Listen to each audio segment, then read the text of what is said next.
Okay, I just clicked the stream button. It'll take a few moments for all those changes to get, I guess, sent out to the wild. So I'm going to hang back, enjoy a little bit of coffee, until folks can confirm that I am back doing my thing. So as soon as chat says that I'm live, I will start my usual spiel.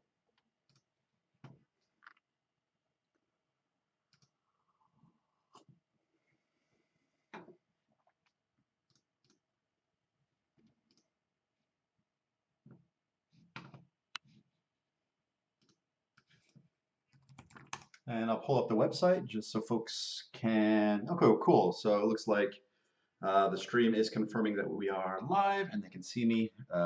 Awesome. So let me just kind of start things off like I usually do. So hello, uh, YouTube, Twitch, future people who are watching this, and live people who are watching this. I'm Joshua, and today is November 13th, 2016, and I am working on my video game Delver.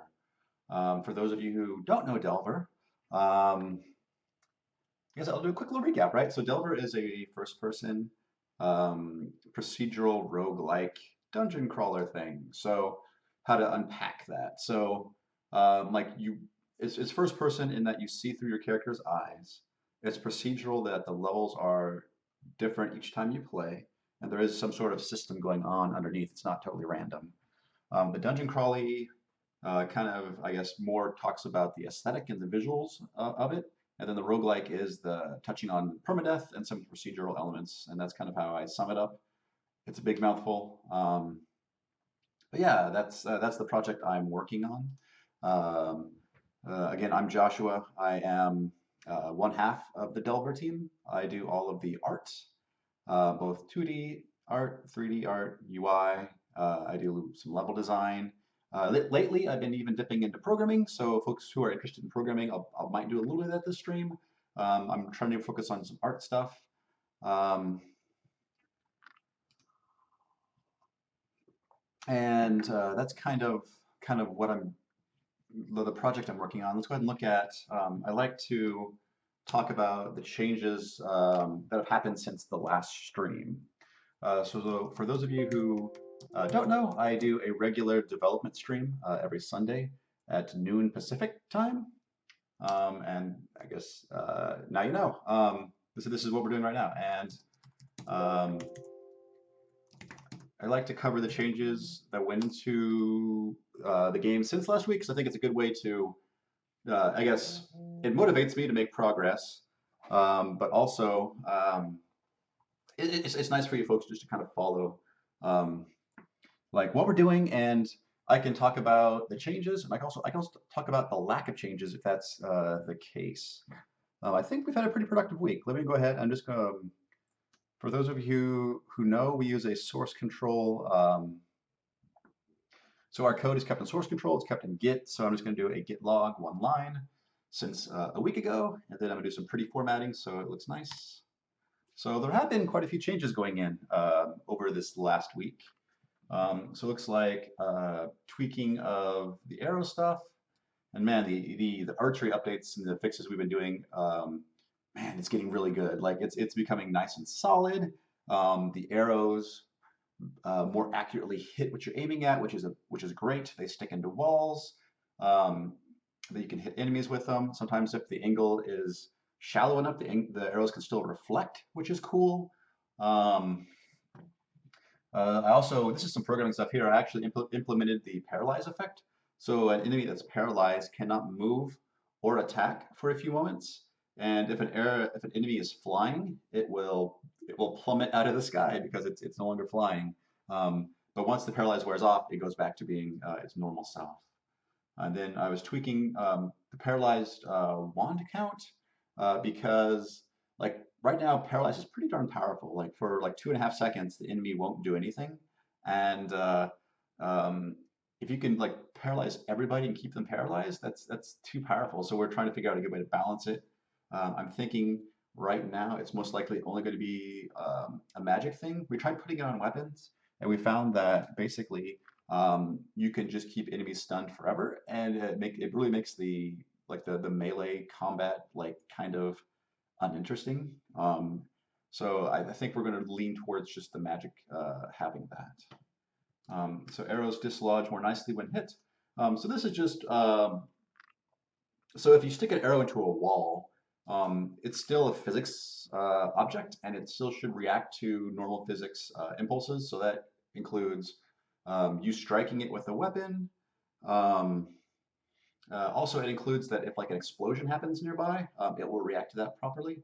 And this right here is kind of a cheat. So what I do is when any of those scenarios, like either it being attacked or a physics impulse happening, I just give it just a little push away from the wall. Because sometimes the angle of the explosion was at such that the arrow would get dislodged, then immediately get stuck in the wall like a foot away from where it was, and that didn't look great. So now I just give it a little push away from the wall, and I think it looks pretty cool. Again, I'm kind of leaning more towards stuff that looks and feels good rather than is super realistic. Yeah, this is a null ref guard. For those of you who are programmers, you need to in managed languages you need to check, and also I guess with pointers too, you need to check to see if the thing you're referencing is actually there. So I'm just shoring that up. Um, so Chad made it so you can actually bounce enemies off entities. So what this is, it's not like a reflection. Sometimes when you hit an enemy, the arrow will strike them, do damage, and then just kind of bounce off, like it'll just kind of fall off to the ground. And I guess this is kind of an abstraction of that enemies, wear armor, or sometimes you just graze them. It's not hyper realistic, but I think it's really cool that sometimes that happens. Um, he also fixed how items stack. Um, so basically, because I made changes to the enemy that when you hit him with an arrow, the arrow gets put into their inventory, and when they die, they drop everything in their inventory. And monster inventory is also a new thing I added.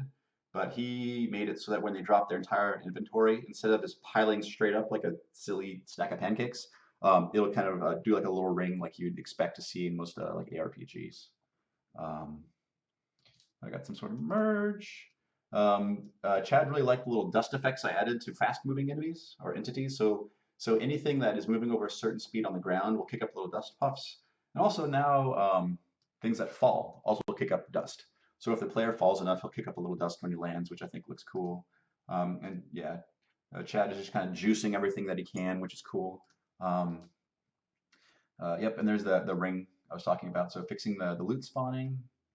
Um, Throwing things that suck arrows will dislodge them. That's very cool. I'm glad Chad fixed that. That's important because I guess potentially you could stick like an arrow in the ceiling, and like shooting another arrow to knock it down is a bad idea because then you have two arrows in the ceiling and then things are worse. Using magic to knock them down is wasteful. So maybe if you had like a piece of junk like a book or a skull, you could use that to dislodge them, which is cool. Then that gives the junk a little bit more utility. Um, okay, so this is we're entering like this up here. I am not familiar with. This is stuff he's done like I think within the last 24 hours. So I'm excited to see what this is, and we're going to play through it. So he gave arrows a little shake when they hit something, which is really cool. So if you folks are familiar with the project Moonman by a developer, his name is Ben. He is also so it's funny like Moonman, Catacomb Kids, and Delver are all kind of shoring up their archery stuff about this time. So we're all kind of borrowing stuff from each other. And so Ben gave the arrows when they stick into a wall. There's this little bit of shake, which I think looks really good, and I'm glad that Chad put it in there. So I'm excited to see that. Um, Beam spells now kick up dust on hit. That's cool. Melee weapons can now swat magic missiles. Oh, so you can reflect spells back at magic users? That's huge. I'm going to play around with that to. Wow, that's awesome. So maybe that it's nice that casters are still pretty lethal, but maybe if you can, as a melee guy, if you can reflect their spells back at them, that gives you a little bit more of a fighting chance.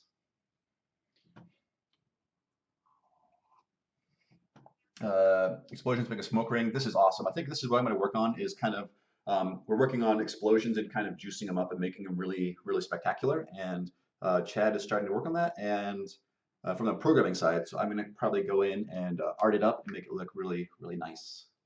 Um, Data control over whether, okay, cool. So what this kind of translates into is whether like a lot of the stuff in our game is defined by JSON. which is like a human readable format that you can kind of dictate how data is structured, and our Delver engine will load that up and make stuff out of it. So this is kind of giving more controls on how explosions create dust rings. And then starting to use icons on the save game selection menu. Very cool. Nice. Okay, let me take a look at chat since I've been neglecting you guys, or folks, guys, gals, folks. Cool. Um, yeah, so Chris is saying hello. Yeah, so I guess we recently had daylight savings, so folks in other parts of the world, either I'm earlier, later, or something. I think earlier. So that's cool. Greetings in New Zealand. Um, for those of you who don't know, I am located up near Seattle in the Pacific Northwest. Let me see. Tesla Coil is asking, if the player movement becomes fast enough, will the player constantly kick up dust? I believe so. I've not tested this out. Um, but yeah, you ought to be able to. It should be for any entity, and a player is an entity. So what I test is there's a section of code where we say if the entity is on the ground and they're moving above a certain, and they're, so if they're on the ground, we need to apply friction if they're moving. And then inside that block, I check to see if they're moving over a certain speed. Um, I just go ahead and add smoke puffs, and I kind of hand tweak this to include fast moving enemies, but also it includes like if you throw something and it hits the ground, first a brief moment, it'll kick up some dust particles, but once it slows down a bit, it stops. It's a little, again, it's more on the graphic side, graphic as in like non-realistic as in representational side, but I think it adds a nice bit of like grounding, like physicality to stuff. Like if you guys are familiar with, I'm gonna butcher this, but like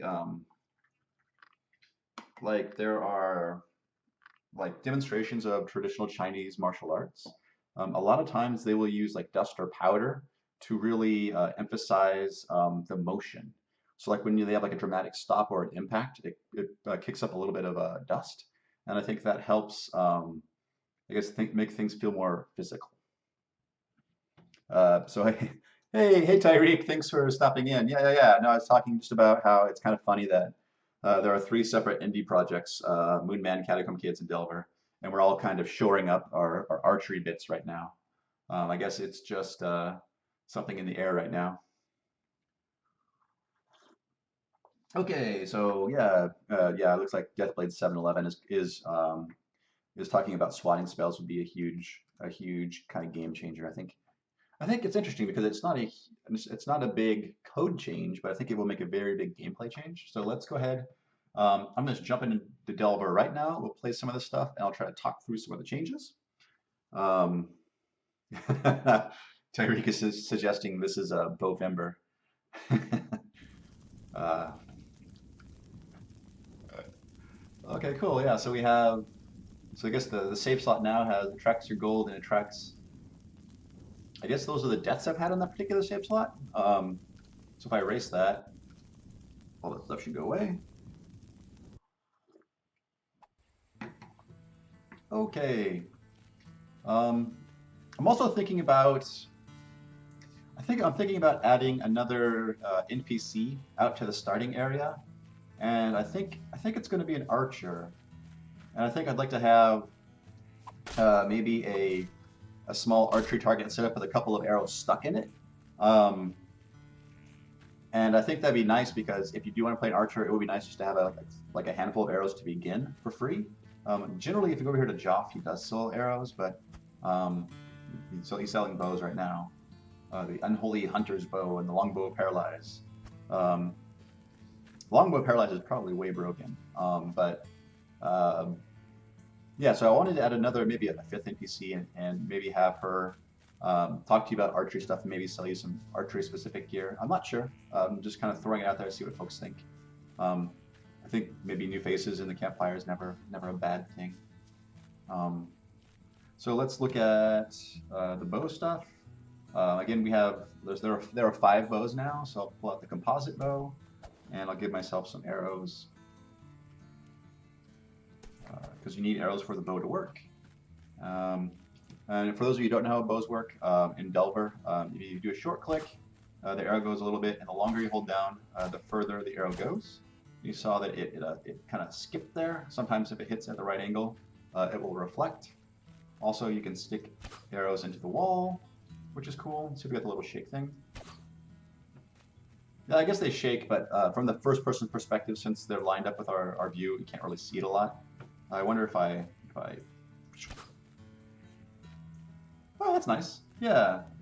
It also makes me wonder if some enemies should shoot arrows, but then again, I worry if that was the case, people might try to farm arrows. Uh, so I don't know. Just kind of spitting out my thoughts as I go around.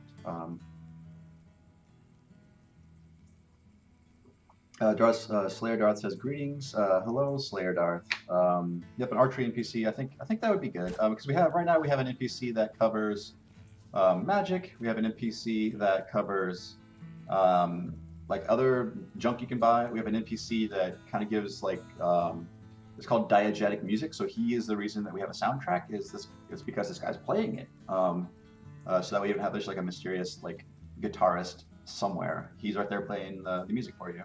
And then this guy is like the lore guy, which yeah, it's there. If people want lore, it's there. So yeah, I think maybe an archery NPC would be a good thing to have. Slade Darth says, I use Windows 10. Yeah, I use Windows 10.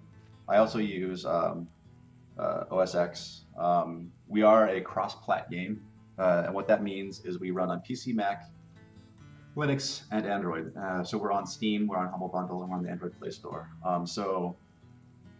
As I build Delver, I try to have as many of those environments as I can to develop on. I happen to stream on my Windows 10 machine simply because it's the faster machine. And my Mac machine is very old, but I think it's valuable to have old hardware around to make sure that the game is still playable on something that's 6 years old. Yeah, and Chris is commenting also like about the beautiful scene of this kind of first area. Yeah, I've been playing around with maybe like touching it up a bit. I don't know, like I do think like this is like I want to start like I want the beginning of Delver to be beautiful. I want it to like start off strong, and yeah, because I want you to like as soon as you're in the game to be kind of transported a little bit into this kind of other little world that I'm creating. So so the other changes were this and also the spell swatting. So let's try see if we can actually do some spell swatting. Let me just try it in a canned example. So I have my dagger. We'll see if this works. So let's create a mage. Okay. Nope.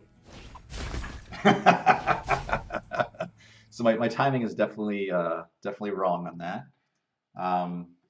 So I think you may only have a frame or two to actually line up the melee strike with the spell. So let me try it again, see if I can actually make it happen.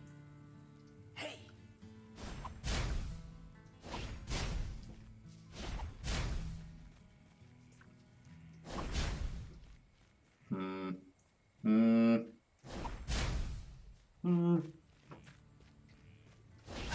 Nope.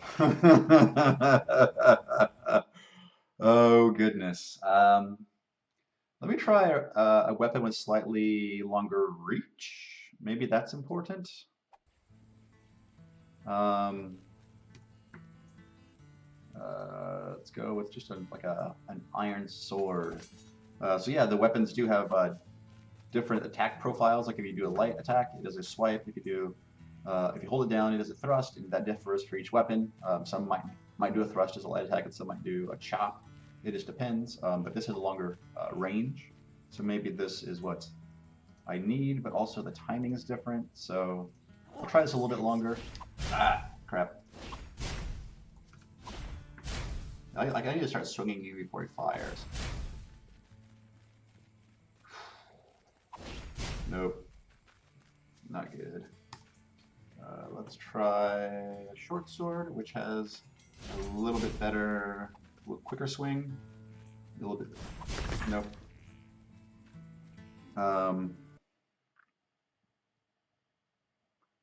um,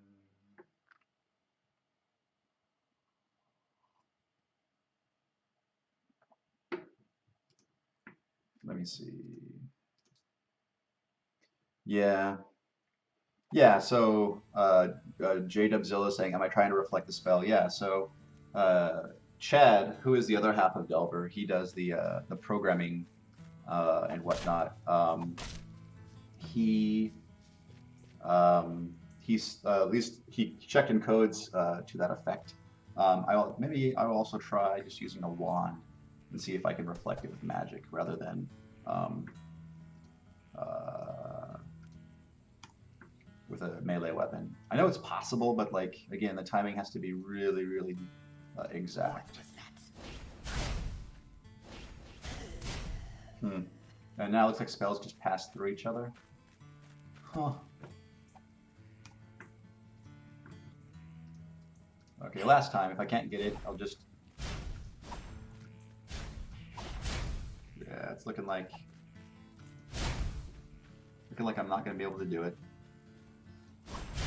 Nope. Okay, so, yeah. Let me see. So yeah, Deathblade's saying he just figured out the weapon profile thing. Cool, yeah. So, it's a pretty subtle system. Because if you look at like a weapon, it says like it does 2 to 3 damage. So not only is the speed of the attack change, but also basically the longer you hold it down, you kind of go through the range from the min to max. So generally, if you do a quick attack, you should always do the min amount of damage, and if you wind it up, you should always roughly do the kind of the max amount of damage, and then you can try to find a nice kind of middling ground.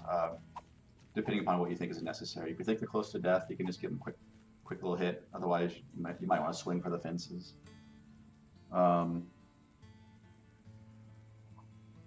Yeah, so the chat's asking about the game. The game is written in Java. So the game is written in Java. We use the libgdx framework, which gives us a nice API to talk to OpenGL and get input in a cross-platform way, which is really cool, which is why we can do PC, Mac, Linux, Android, and iOS. At the moment, we do not have an iOS build, simply because we're still in early access. And we don't think iOS is a great place for early access. So that's why most of our efforts are on the Steam version right now. So let me see. Yeah, so he says the game's available for Android. You can get it for computer. Yeah, you can get it on either Steam or on Humble Bundle. The game's website is that. Oh, yep, look at that. Nice timing there, robot. So my robot just posted in chat about the game and where you can get it.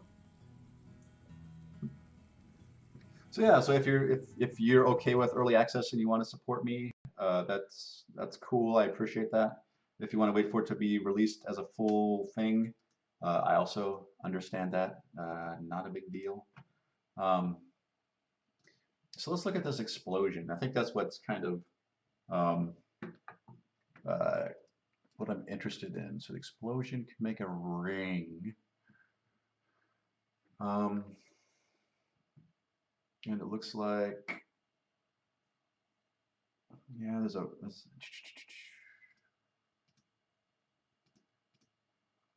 Okay, so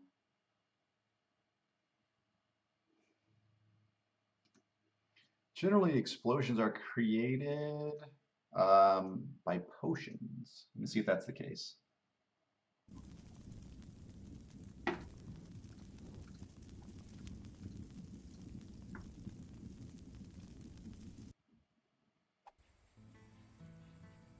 So in Delver, you're given a number of potions, and you don't necessarily know what they do at the beginning of each game. Each different color of potion is given a different effect, and you can find it by drinking it and kind of observing what happens. Or you can also like attack them, in which case they will explode. Yeah, cool. So that dust particle effect is what Chad added, which is really nice. Let me just give myself some more potions, and we'll play around with this. What's also nice too is they will actually, at least they should, kind of do a little chain reaction thing. So let me see if I can.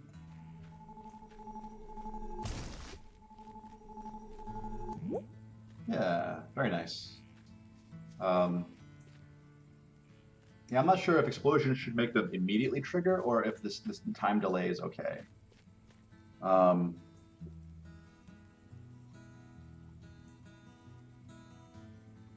yeah, so it looks like Deathblade 711 is asking, are the streams weekly at this time? So yes, I do a regular Sunday stream. Um, uh, every Sunday so far since July. So it's like 12 or 13 now, which is 12 or 13 in a row, which is pretty cool. I do them at noon Pacific time. If I'm going to change the time, which happens sometimes because I have stuff in real life happening also, I will either tweet about it or I will usually post it on the Steam forums about the change of time. Okay, so let me see.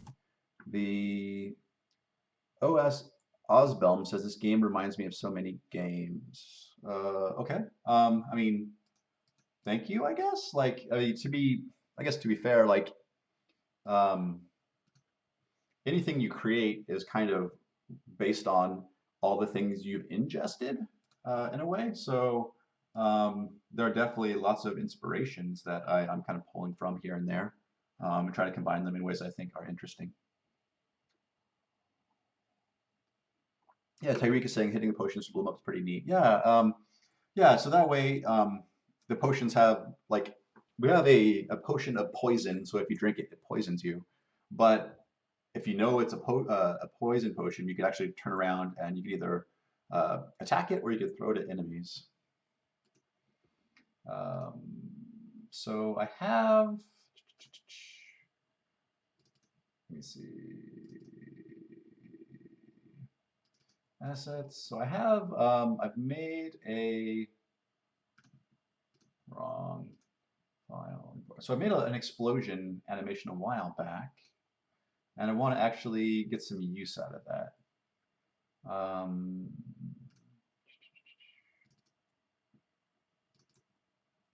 and as in a while back, I say within the last month or so. So it's not actually out yet, but it is new. So we have this particles large, and they are called particles large because they are 64 by 64, where most assets in the game are 32 by 32. And if I make this big, um,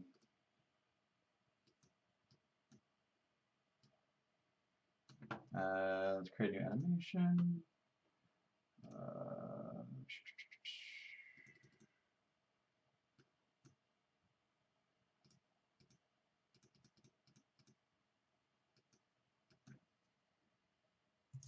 something like this.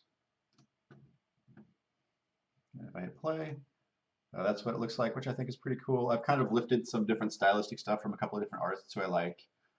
So like Paul Beer of like Nuclear Threat and Blombier, like he does this really cool, um, like the first couple frames, he does this like white and black contrasty thing. So I kind of lifted that. Um,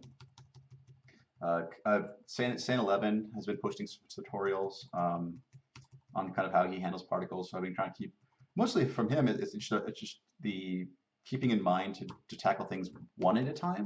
So rather than trying to because like this explosion effect is fairly complicated, but to achieve complexity, I was focusing on only a single thing, and then kind of going back to the beginning and working on the next single thing and kind of repeating until I have this more complex effect.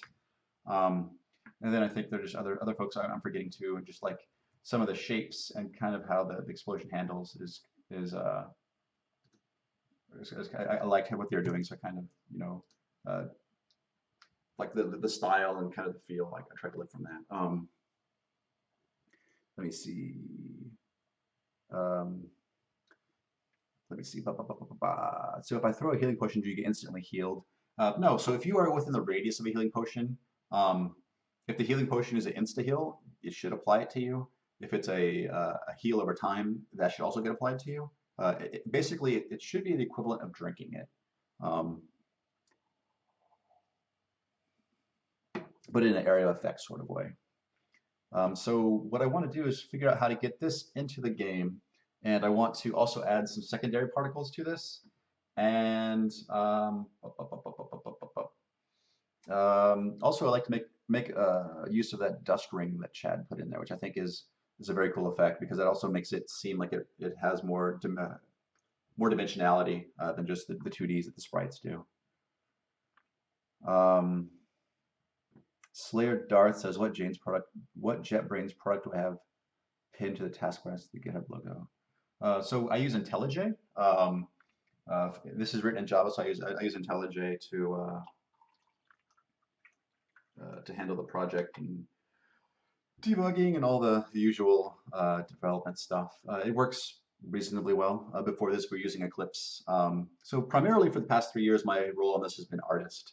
I very rarely touch the code. Only as of like the last maybe month, I've actually been doing some programming.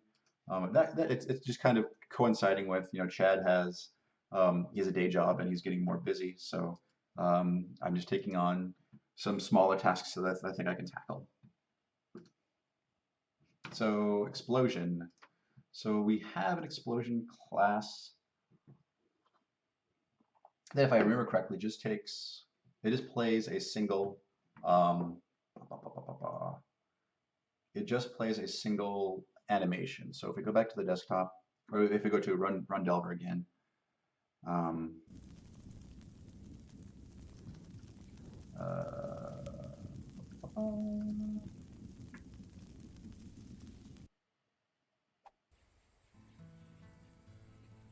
me see, wands, fire, and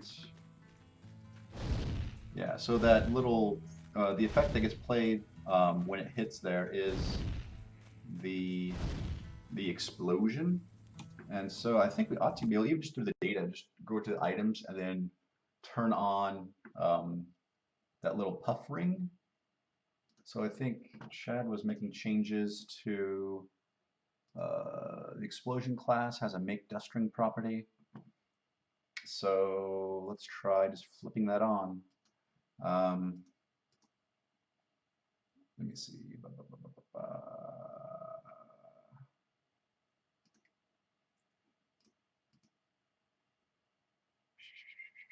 So fire wand. They must just have a default explosion. Let me just grab the missile wand's explosion and paste it down here.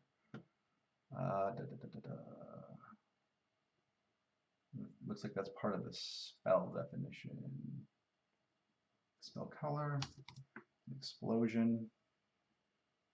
Let me just format this different. This is just going to be kind of just tip stuff. I'm kind of exploring how the properties for this class are kind of set up.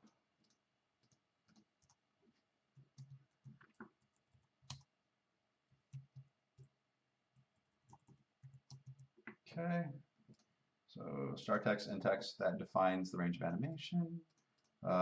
Animation speed is how fast it plays. So that looks all correct.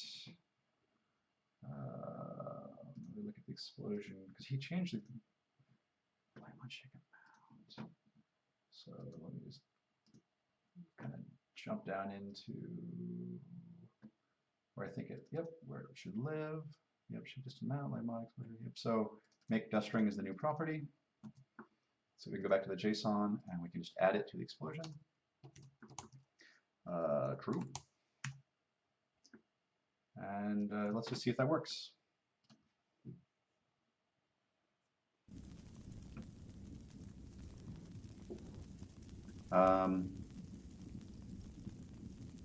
For sound, I don't believe, I'm not entirely for certain what we use for sound. I don't believe we use fmod. I think fmod is way fancy. I think we just use whatever audio libgdx provides. I'm creating a new wand because when you save your game, we serialize out all the objects, which means we save the state. So that may not have had the new explosion attached to it. Yeah, there we go. So now they have, which is cool. Like if you notice for the here, let me show you. Like I haven't talked about the paralyze effect real quick. I'll create a paralyze wand because that's new and I haven't shown it yet, and a monster. So when you hit them, You get a little effect above their head showing that they're paralyzed, but also you notice that they shoot little stars out. And that's intentionally when I create the stars. I do a little bit of vector math to make sure that the stars are always um, projected either right or left of the character based upon your view. Because at first I was doing it random, and sometimes the particles would come either towards or away from you, and it just wouldn't look quite right. So um, I've been playing around with that. Yep, so got this guy stunned, and now I can zap him, which is cool. Yeah, ooh, and that's nice too. The little particle effects on the hit. I'm not sure about the. Might have to try off the rotation because the rotation breaks the shading. So let me just tweak that real quick. Let's see. These are beam spells kick up dust on hit, so this is in beam projectile, and just I need to comment. I just need to get rid of that rotate amount. So this is in projectile, beam projectile, rotate amount, dust effects. Yeah. So I don't mind rotating particles, but if the particles have like baked in lighting, I think it makes things look weird if that happens. So let's try that out.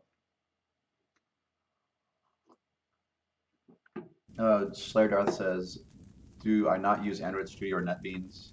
No, I personally don't. But I'm not the one who cuts builds to be sent out to the various marketplaces. Again, I've primarily been the artist, and there we go. Much better.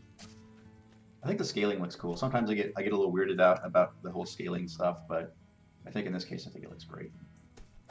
Because generally, like, I mean, I guess you'll be far enough away from it that the scaling doesn't really matter as much.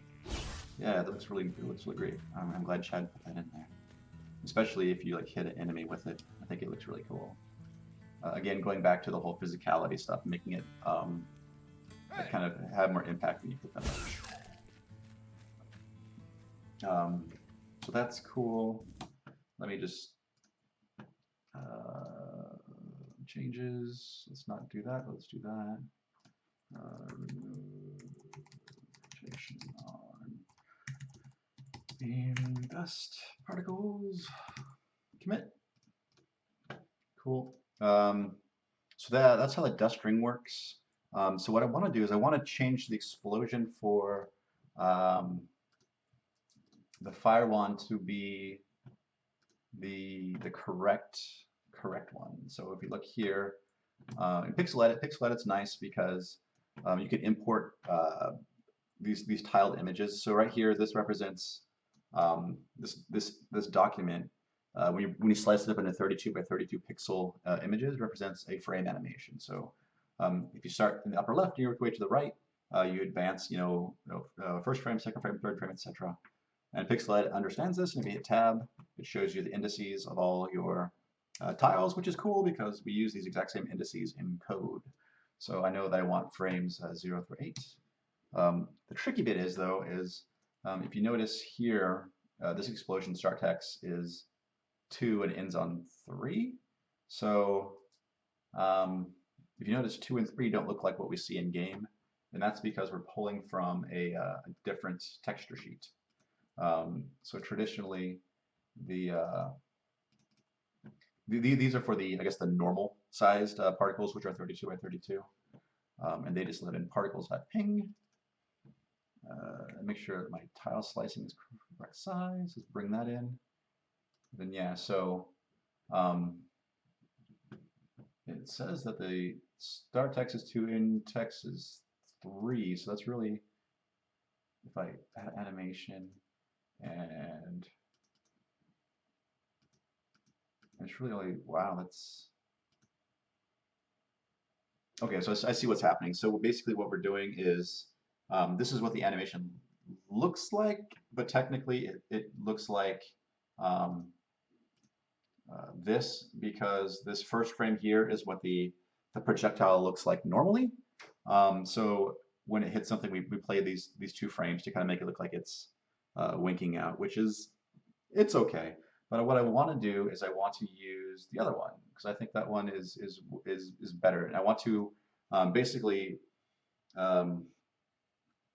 For those of you who know, Delver is inspired by a lot of kind of 90s first-person games. So like Daggerfall, Ultima Underworld, but also like Doom and like a lot of the 2.5D first-person shooters. And our magic system is kind of just a light veneer on top of just traditional FPS stuff. So the missile wand is basically like a machine gun. The ice wand is basically a shotgun. The lightning wand is basically a railgun, and I want to kind of push the fire wand more into a rocket launchery uh, kind of space. So that's why I'm going to try to get a much nicer looking explosion on there, and maybe add a little bit more like maybe knockback and some other stuff to kind of make it feel like to play that role.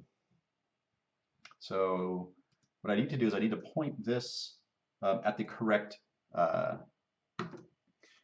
texture sheet. So for most entities, if you're a modder and you're kind of aware of how these things work, we have a let me see text.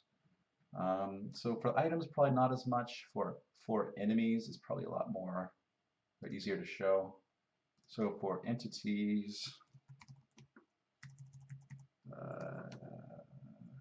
yeah, so the atlas. So this atlas, so the sprite atlas here, particle refers to the particle atlas, which we define in JSON. So down here in the sprite sheets.dat file, these are all the different sprite sheets that we have defined in the system. So if you look for particles, it refers to particles.ping, and we say there's 8 columns. So what it does is it takes the width of the image, divides it by 8, and then it makes the assumption that all the images are square, and then it just chops up the sheet, and you can index into it however you like. So I've created a particles large, and similarly it has 8 columns, but it refers to a different, it has a different file name and a different like name to reference it from. So I just want to make sure, because generally to do these things, you just say sprite atlas is a property and you just set it. So let's go to fire wand, and then in the explosion text, I would just say something like this, particle, make sure that these names agree, so particle underscore large. I'm just not 100% certain that this property is exposed on this class, so I just want to check that real quick. So let's look at explosion class. Okay, explosion extends entity. So it should have. Let me just double check. So so it's a sprite atlas. So if I go to explosion and just do something like this dot sprite atlas, yeah. So it does have the property because it inherits it from entity. So I ought to be able just to set that like that, and it should work. I know I need to play with a scale because we assume that everything fits. So like one Delver unit, we assume is 32 pixels in length. So I might need to play with a scale property of that, but that shouldn't be terrible. That should just be actually, again, you can do this scale. Yep, so that exists. Let me just, for the time being, I'm just going to set scale to 1.0, just so we can play with it later. And let's actually pop in and see if the things serialize and the game doesn't crash.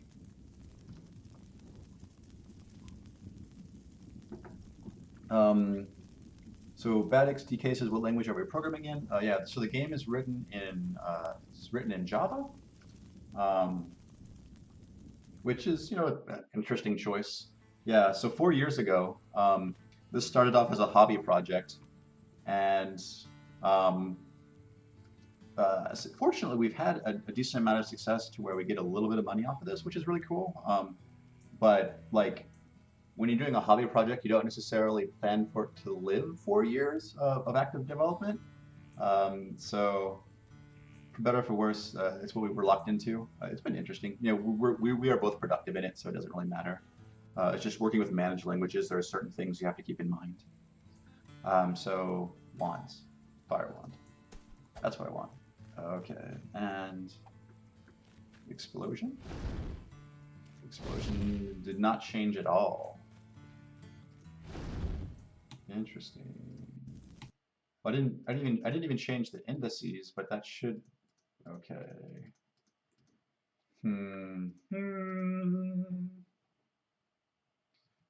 Let me just verify that if I change the indices, it does behave like I expect it to. So let's say if I change the indices to, let's say 18 through 23, I should get the smoke, the dust particle effect, and not the explosion. So explosion is starts at 18 and ends at 23. Let's save that. Give that a whirl. Yeah, so yeah, for a very long time we were very active on the so Coder Guy in chat is talking about the early posts on the TIG source forums, and that's actually how I got involved in the project. Uh, cool, I have one of these already. Yeah, so we have not been good about posting on forums. With the dust string, I can't even tell. Joshua. So let's make the dust string false. Yeah, I don't know. So like over the past few years, just like real life stuff, like being married and having a child. Um, like I don't have as much time as I used to kind of hang out in forums. Nowadays, I have to be really kind of tactical with my time and try to be efficient as I can. Um, so let's just shoot that. Yeah, so that is correct. It's looking like it's not actually picking up the correct sprite atlas, which I was kind of worried about. Um, so the explosion. Okay, so this might just be if we're hard coding the we might be hard coding which texture sheet to pull from.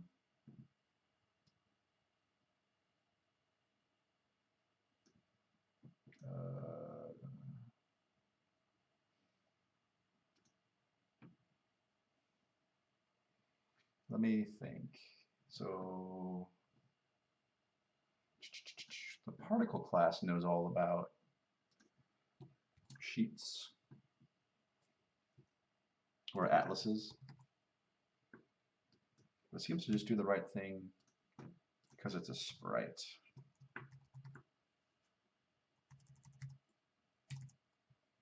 Maybe? Sorry, a lot of this code I've not written, so I'm just kind of navigating it and exploring it, you know, as I would like any kind of code base. Sprite atlas. So yeah, so this drawable. So it should be doing the right thing, but it's not. So we need to figure out why.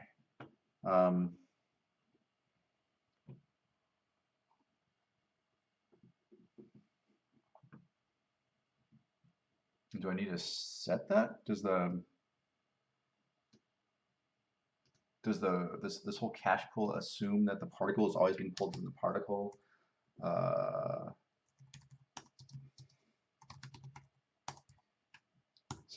So for managed languages, if you create new instances of objects and you allow the garbage collector to figure out when to delete them, you can get some pretty noticeable performance hits. So we use a tool, we use a technique called pooling. So we just have these pools of objects that are ready to go. So we create them when you initially load. We don't ever destroy them, and we just have a bunch of them waiting on hand so that when we need to do some crazy particle effects, we have a whole bunch of particles ready to go. We just start activating them and assigning them out. So let's try that. If that's not it, I'm gonna have to actually start debugging the code and seeing what's actually happening, rather than just making educated guesses.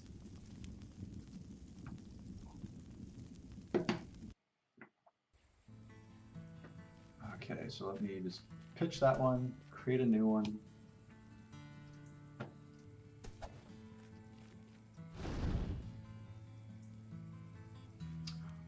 Okay, that worked because we're still, so a couple of things we're doing incorrectly.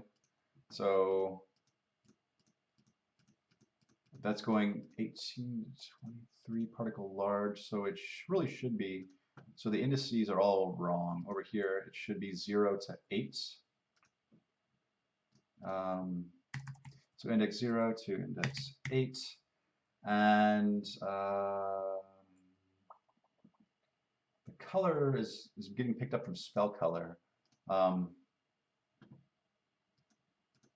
let me see if it honors the color property here, which should just be a triple of R1, G1, B1. Simply because if you look at some of these particles here in the original particle sheet, what we do is they are in grayscale, and what we do is we multiply a color on top of that to get tinted effects. But if the frame animation already has color information in it, you want to just multiply that by white, so that way it just preserves the colors. Sometimes you may wish to multiply it to tint it a little bit, but typically I'm not a big fan of that. I would much rather have a little bit more of a nuanced shader that does like palette swapping, and not necessarily just like like a basic tinting through multiplication. So let's see. Let's just see if that works. Actually, leaving. So I made the change in explosion right. Uh,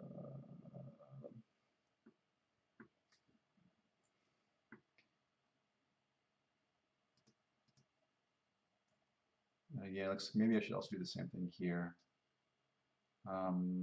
Let's check that. Speed p dot. So sprite atlas. Actually, maybe I want to set it here equals this dot sprite atlas, because I think these up here are these are the dust particles, and I actually do want these to pull from the default uh, particle sheet. So we'll just leave that as is. But I want to, yeah, so this is color set color, which is good. So I should just be able to go, and that should work, just setting the color inside the explosion to white. Let's see if I'm right. Whoa! So it looks like Chris just got to work and New Zealand had an earthquake. Wow. Uh, Yikes. Hopefully all is well down in your area of the world.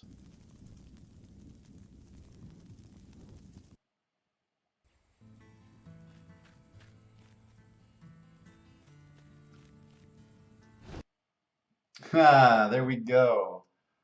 Uh, so what's it complaining about? Array index out of bounds. So for the explosion, 18. Where's it picking up 18 at?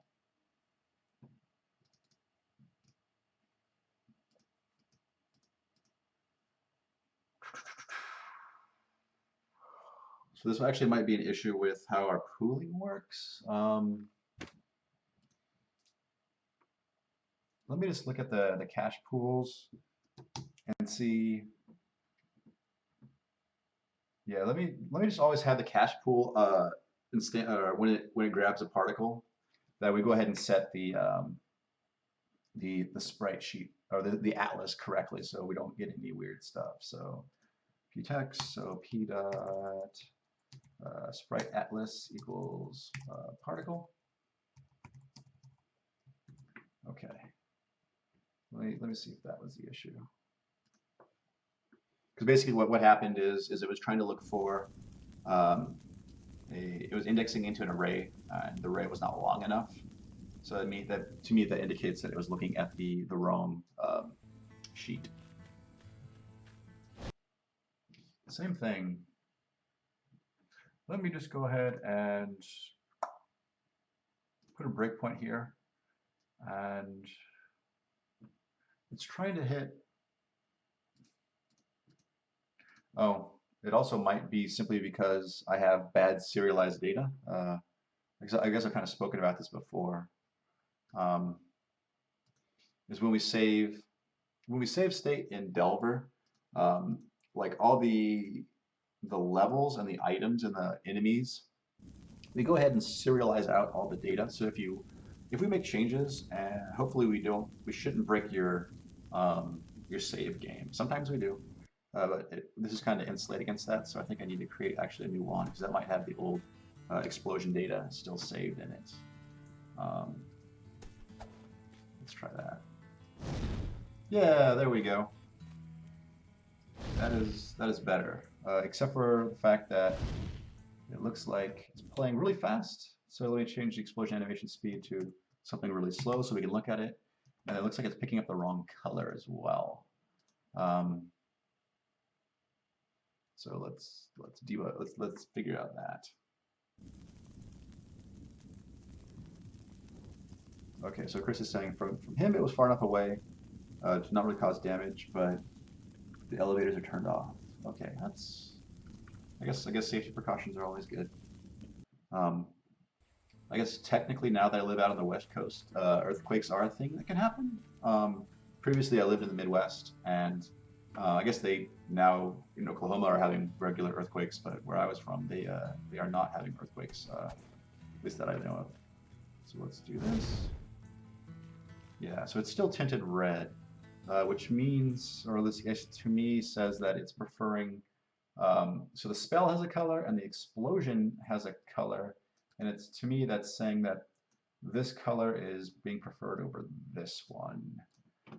So we must be setting, so if I look at maybe the spell might be setting the color on that and overriding the data there. So let's take a look at that and see if that is in fact the case. Ba, ba, ba, ba, ba, ba. Entities, spells, spell, color.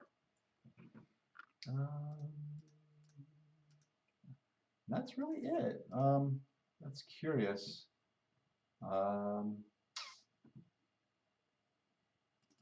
maybe if I look at this. Oh, it is a spell magic missile. So it is. So magic missile inherits from spell, but it might do some funny or it might do some specialized stuff in here that we need to account for. Yeah. So it looks like the projectile gets the color. What about the explosion? Is there anything about explosion in here? Yeah. Projectile explosion equals explosion.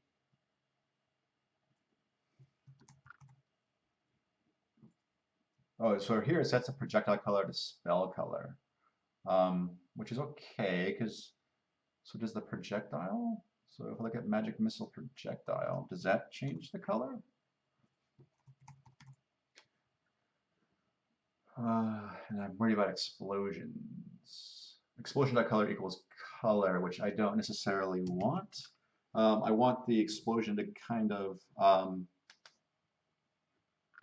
so maybe I should do something like if explosion.color is null, because you can not define it, right? Like we don't always do that. So we need to, then we can go ahead and pull in explosion.color equals this.color. And then we can not do this. So basically I'm trying to get it so that if you don't specify a color for the explosion, it will go ahead and pull the color from the projectile that created it. Otherwise, if you have specified one, go ahead and use that. So hopefully that should be okay.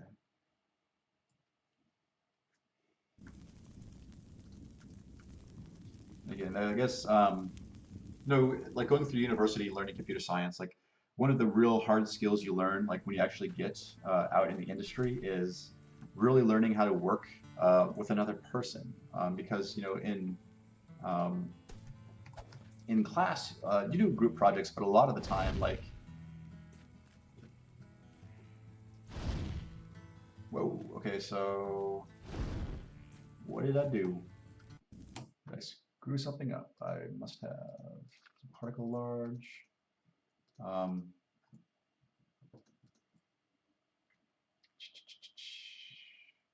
But yeah, so like learning to read somebody else's code and kind of like work with it is a skill that you learn like on the job, and it's hard, right? It's because code is kind of the way that somebody thinks, and you have to be able to kind of look at what they're doing and understand it.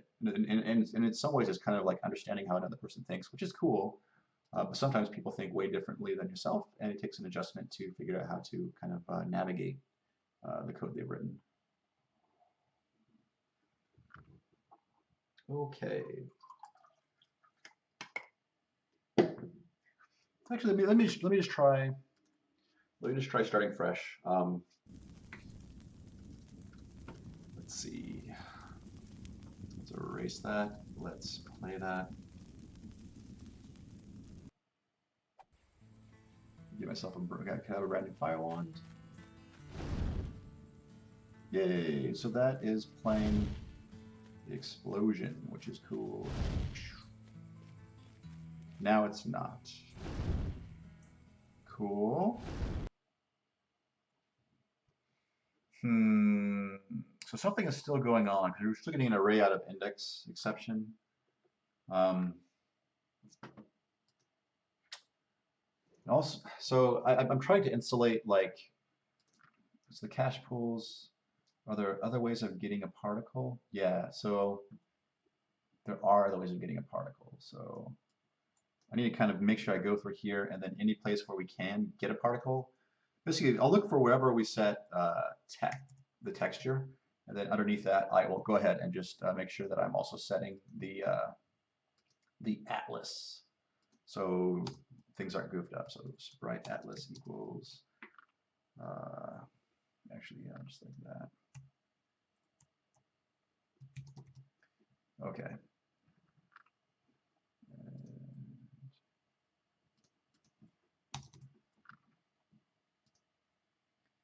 Uh,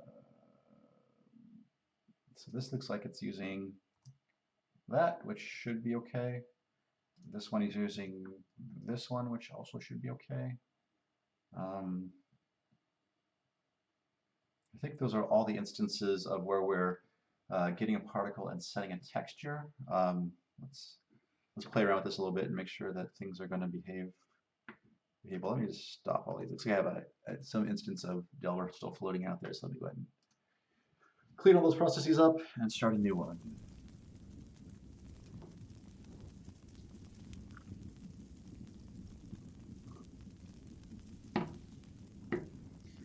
Yeah. So Chris is kind of commiserating. Like, I think it's a very common feeling for programmers to have is like we look at a code base and we immediately want to just like throw it all away and start from scratch because we'd understand it better. But I mean, I think that's a trap a lot of younger developers fall into. I mean, of course, there are scenarios where yeah, like throwing away old code bases is probably best, but it's not as often as you think it would happen. That takes a little bit more of a judgment call than just learning to deal with other people's code. Yeah, so Tesla Coil is cheering on the crash to desktop. Yeah, so yeah, I mean,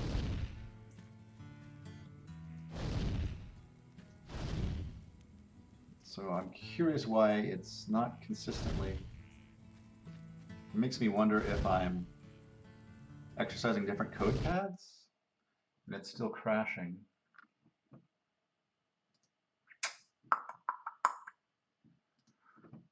So let me look at so this is the magic missile projectile. Let me again look at where we're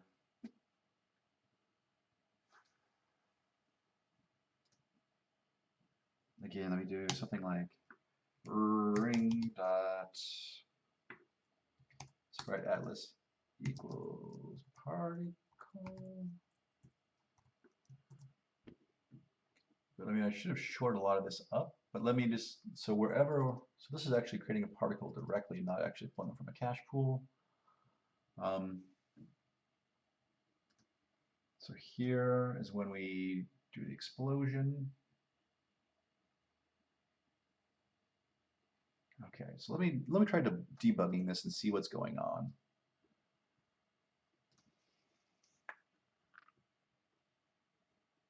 So, oh, interesting. Oh yeah, the drawing role sprite. We don't want to, I guess, like a lot of things are sprites, so we don't necessarily want to break here yet. So let's just go ahead and undo that breakpoint. So Sitsy's saying, are there any good tutorials, books for game dev in Java? Maybe. I'm not entirely for certain about game dev specific resources. Um, like when I learned computer science, I took it, I learned it from a more like general standpoint. And for 6 years, I worked in like enterprise, like commercial enterprise development. So I worked for Lexmark and for Microsoft making stuff that are not games. Um, Wands. I mean, I'm sure there are resources out there. I'm just not sure which to direct you to. Um, like if you go to like they're like if you look at the libgdx framework or maybe the LWJGL framework, those are both like frameworks for doing interactive programs in Java. They may have tutorials and point you to places to get started. Firewall is what I want. And let's kind of step through and see what happens when we actually kick one of these off. Right. Okay, so we're gonna step into here. Let's see what's going on. So I want, so yeah, F7 and F8, okay. Yep, so we're just initializing the explosion. Okay. Also, we probably want to take a look at this explode stuff too to make sure what we think is happening is actually happening. So let's step over that. So the explosion.color is white, which is what, yep, so that's cool. It's pulling it from the JSON as we expect to. This is just configuring the sound.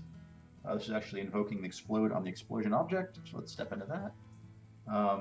Okay, so let's step out of that.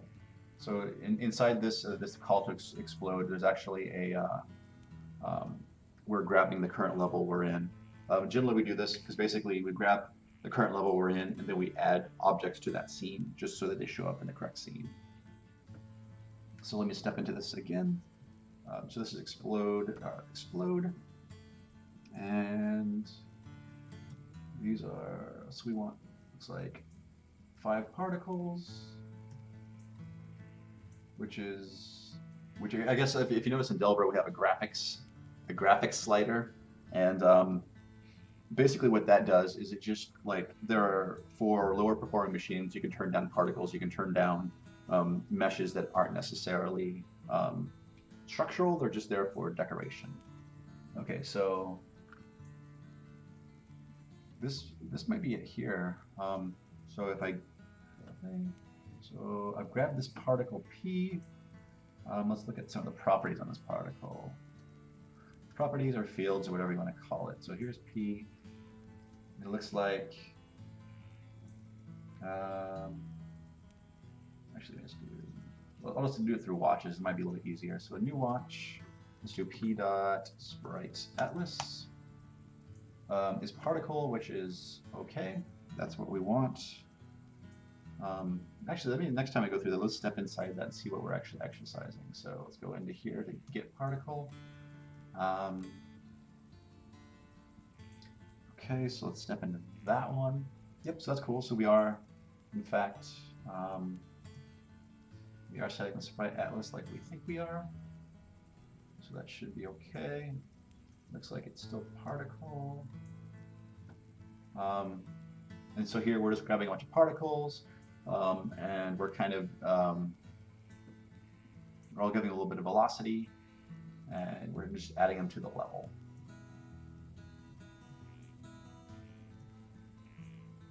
Okay, so that's the dust ring we just created. Okay.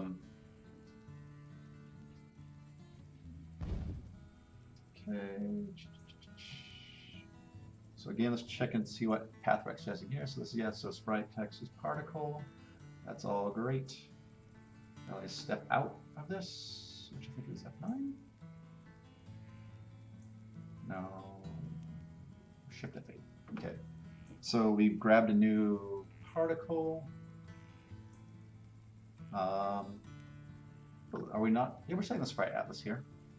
But we're calling the set sprite atlas after we've started to play the animation, which might not be great. Let me take a look into that. So step over, step over, step over. Play animation. Step into this.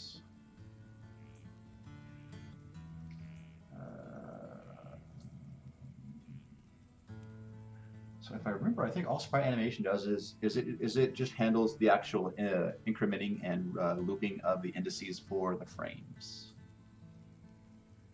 I don't think it actually cares about Atlas. I think it's just a little helper class.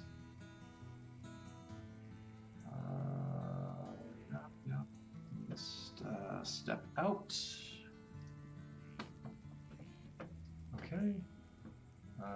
Cool. So sprite atlas is particle large. That's cool. Add that. Are we adding any more particles?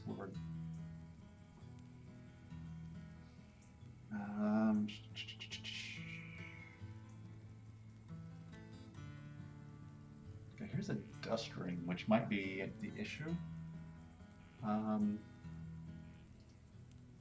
Yeah, so this is let's take a look at that.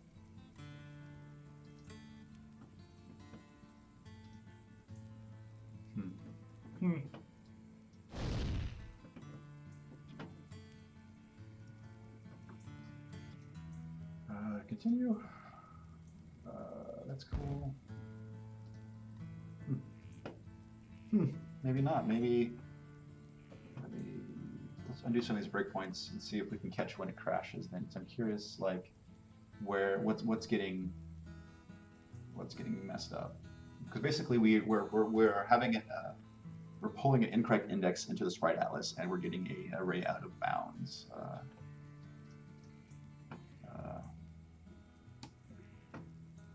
Exception. Okay. Okay, go back over here. Continue. Okay, cool. See, it's pulling the incorrect. So there, it pulled the correct one.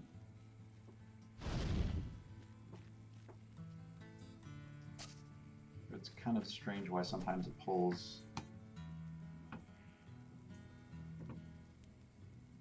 Again, to me, it indicates that it's taking a different code path than I'm expecting it to. Let's grab that. Yeah, see, somewhere it's... So basically, it was playing the correct frames with the wrong texture sheet, or wrong sprite atlas.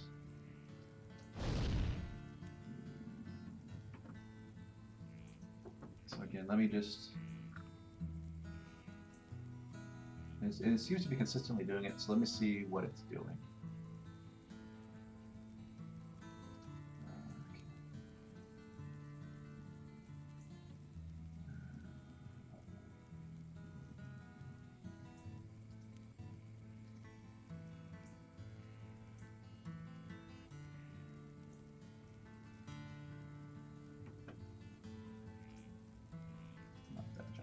Okay, let's see. Okay. So this should just be the initializer, which doesn't do a lot. It just sets the strength of the explosion.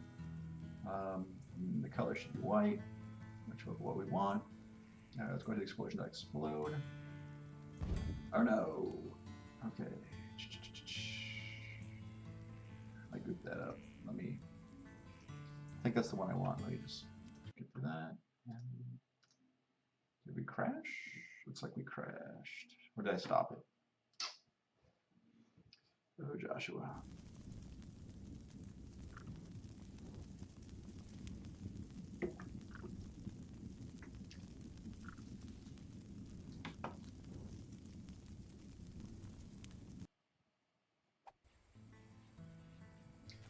Okay, wands, fire, grab that. Okay, let's see what's going on. So step into that. Apparently my brain can't. Step into is F7. Over, into, okay, over.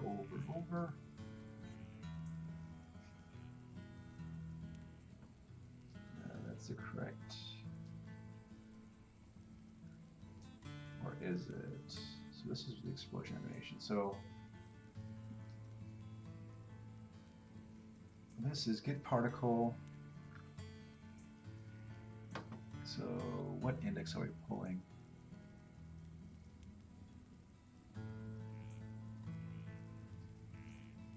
So let me just step into that real quick just to make sure I actually know what it's doing. Over, into. So with pulling texture 0.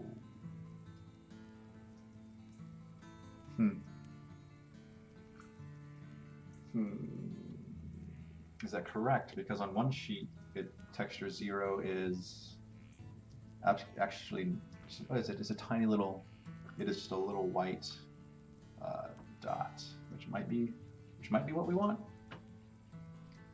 It's not setting it in text, so that might be okay. Okay. Yep. So I think these are just little bits of stuff thrown off, which is cool.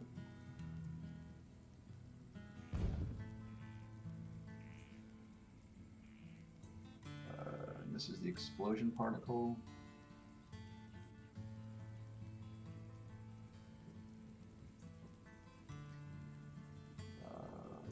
Okay, continue. Actually, let me see if I can do something like that. So maybe I can actually watch what the particle is doing on this side. Okay. Where'd my cursor go? Big Delver probably still has it. There we go. So if I continue, yeah. Oh my goodness. Let me just temporarily turn that off so I can see what it's actually doing.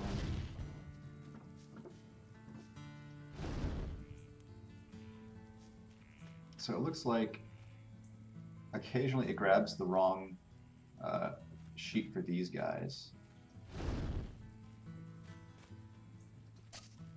which is weird because it should default to the correct sheet all the time. Let me just, again, so I think it might be these little particles that might be going down a different code path. So I'm going to set a decal there and just kind of take a look at that. So Dat Ranger says this looks cool. Am I the only dev?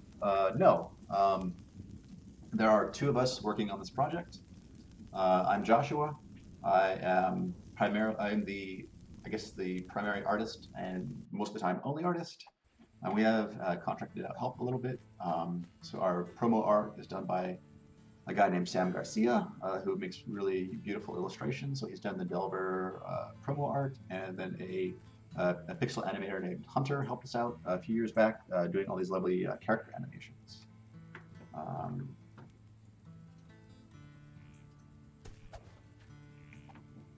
Yeah, so we're a 2-man team, and then we contract out the little bits that we're not good at. Okay, so what are these doing? Okay. Yeah, these should be having the correct atlas.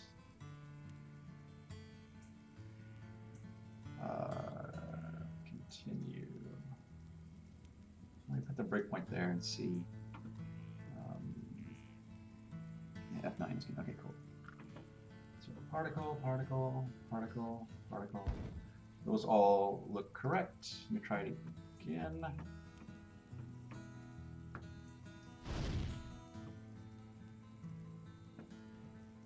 Particle. Yep, that looks correct. I didn't mean to shoot at my feet, but that also works. So the atlas is still looking correct.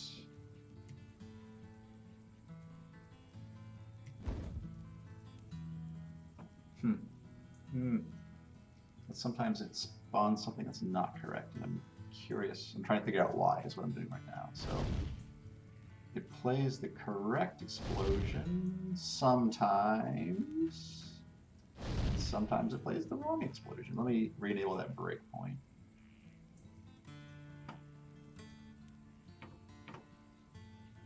And of course I'm out of shots.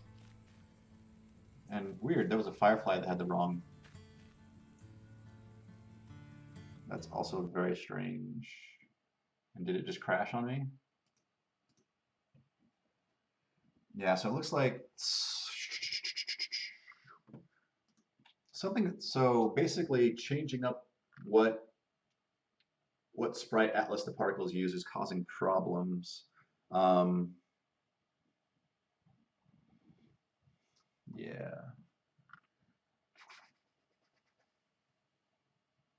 Because basically what I was trying to do is, let me also look at the cache pools, because when we get a particle, we're setting the sprite atlas to particle. What about when we free a particle? Because that's the opposite side particle. So there's only the single point of entry for free particle. Is that correct? Okay. So particles.free. Let's see what that looks like. And that is just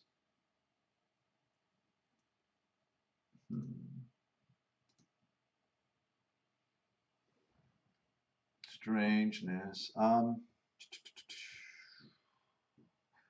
need to take a quick break, so give me a second. Let's just do.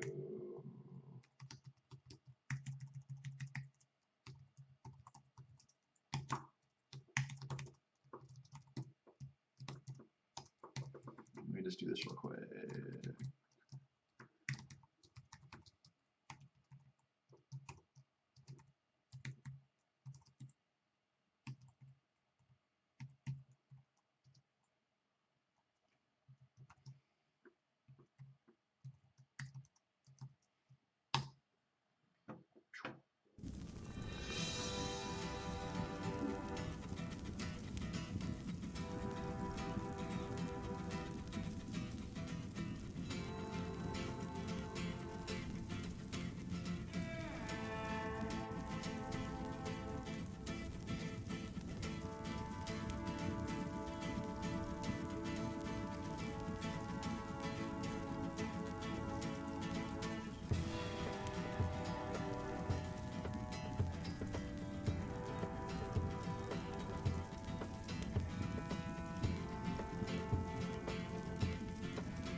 Okay, I'm back. So what we're working on, canceled. So what we're trying to do is figure out why we have a system that allows us to cache particles. So we have a bunch of particles ready to go.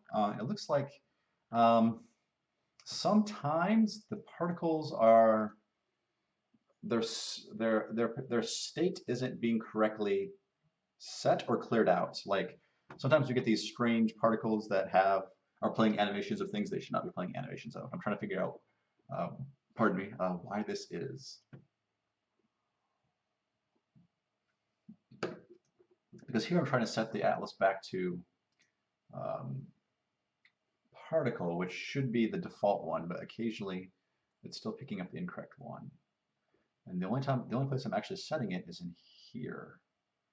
I could try putting this before play animation, but I don't think that ought not to matter.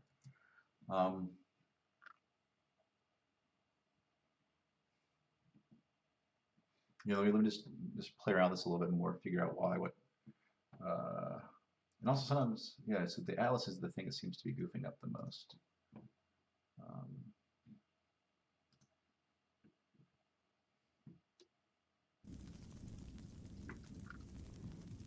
Sorry, folks, I thought I'd get around to more art on this stream than I have today. And sometimes that's how that goes. Sometimes, you have to kind of uh, push through your problems and figure out what's going on. Um, let's see which one.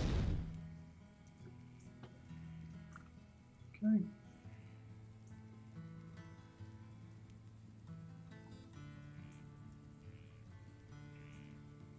So sprite analysis particle large, which is what we want it to be. And it should be 0 through 8, I believe. Yep. So that looks fine.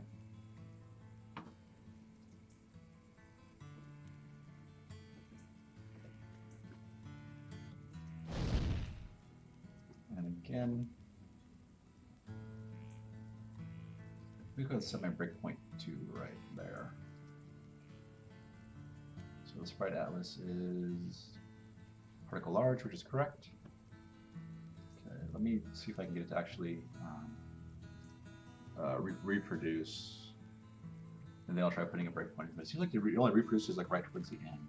Like it has a couple of them, and then it starts to misbehave. So there. So it's misbehaving. I have 3 shots left. So let's see what's going on.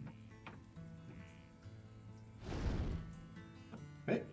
Okay. So sprite atlas is particle large as we expect.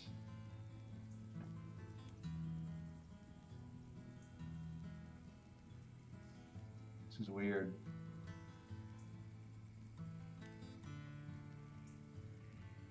I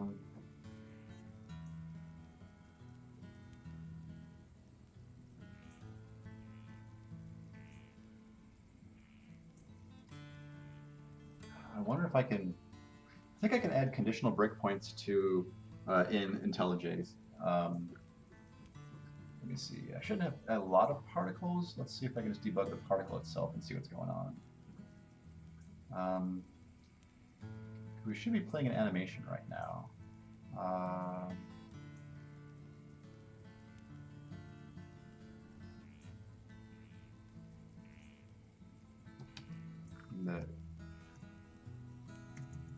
This doesn't deal with atlases, does it? No, it doesn't. Okay. Let me close that because it's distracting.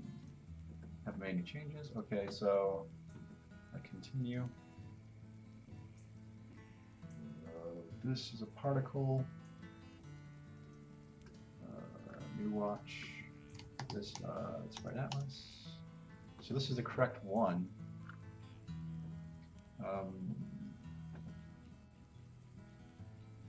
This is particle at.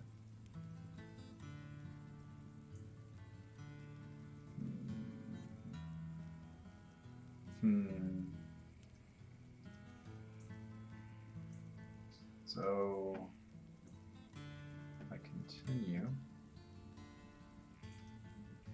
now it plays the whole darn thing. Wait, did it? Or did it step through?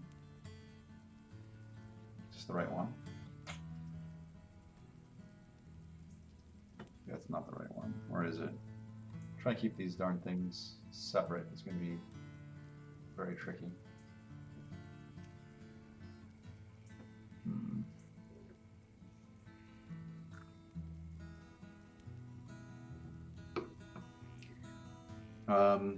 Yeah, so let me see. Looking at chat.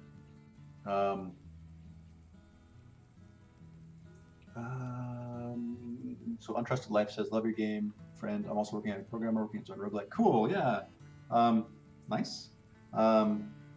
It's always like it's always good to see fellow roguelike devs out there, and just independent devs in general, because it can be a very like lonely prospect working on these projects by ourselves for extended periods of time. So I try to be what's the word? Like I try to reach out to folks like Tyreek from Catacomb Kids is very kind in hosting me. I host him back. We do similar things, but they're different enough that I think that there's value in watching either of our streams and also in playing both of our games. I think they scratch different itches. He says he's working on his own roguelike, which is cool. I do read chat. Yeah, I kind of like this is like my dedicated time to work, so I do want to take time to work, but also this is also my time to talk to folks about game dev and talk about the development of Delver specifically. Yeah, so Tesla Quell says he's also working on a roguelike. Working with misbehaving code. Yeah, cool. Yeah, let's keep trying to figure out a way to make this more easily. That's not the right.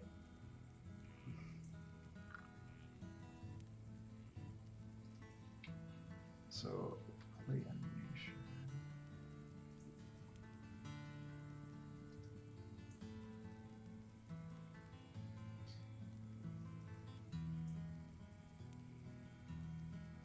So I want to maybe look in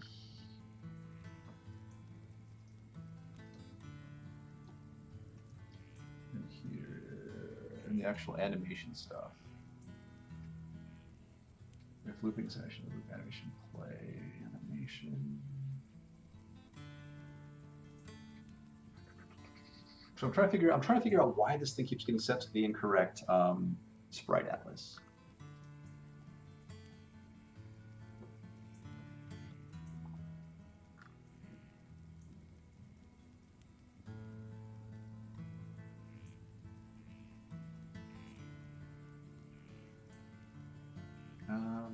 So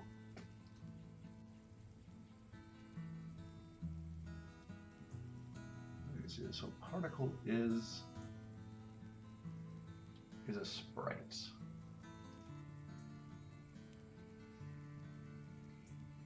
They have an animation.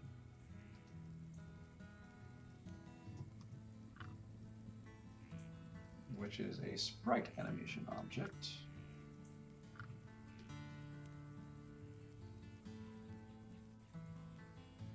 Which has actually a decent amount of logic to it. There's no setting of the atlas here, is there? No.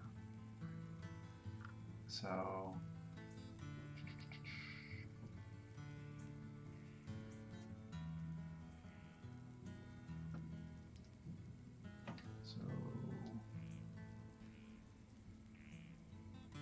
that's a critter, so I don't care about that. Yeah, because unfortunately, a lot of things use sprite animation. So,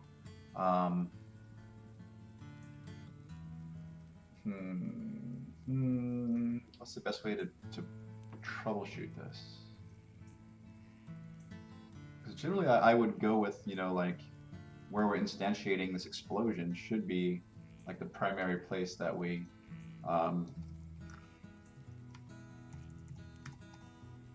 should worry about making sure things are set correctly.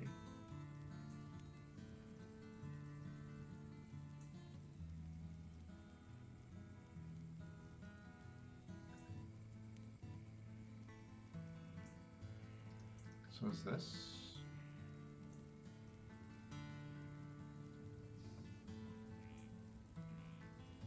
So what is this actually? This is texture 16. Oh yeah, that's why I had pixel edit open.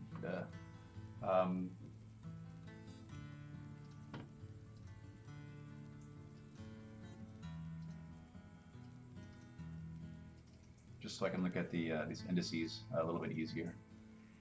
Particles. 32 by 32. So number 16 is that. Huh.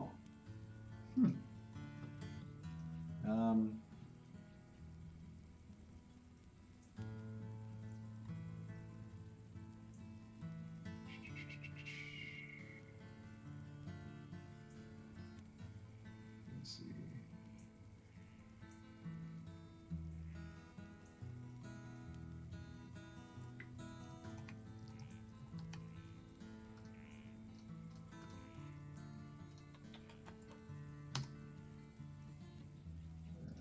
looks like that gets called on.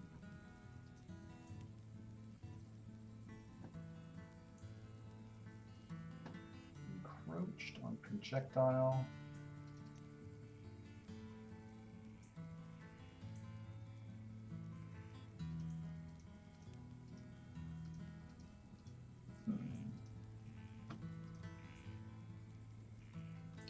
Let me see.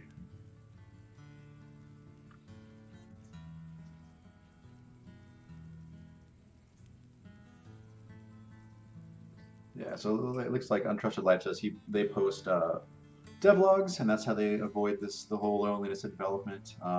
Yeah, see you, Chris. Chris is heading out. Have a good day. Some folks use C++, SDL, etc. Yeah, I mean, I'm pretty language agnostic. I think whatever you're comfortable working in, that's what you should work in. Let me see.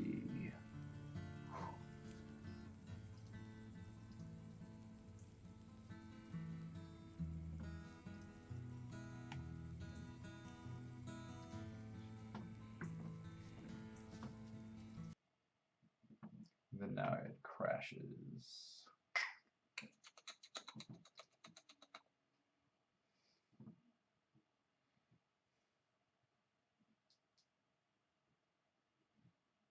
So let me not set that there. Let me review the changes I've made. So in Explosion, I'm setting the Sprite Atlas there. And in Cache Pools, I'm setting it there. And that should be the only place I really need to set it. Should be.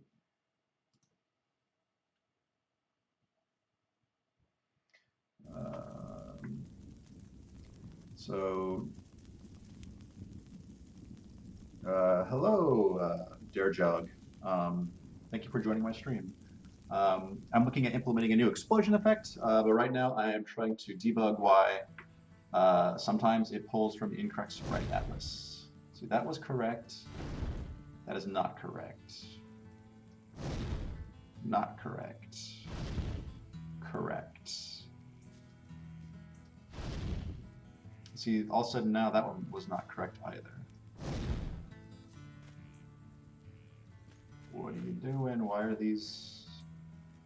Somehow these atlases are getting all mixed up.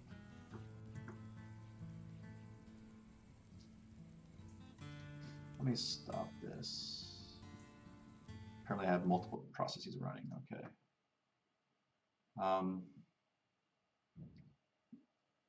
And it's weird because the thing that was showing, so it looks like,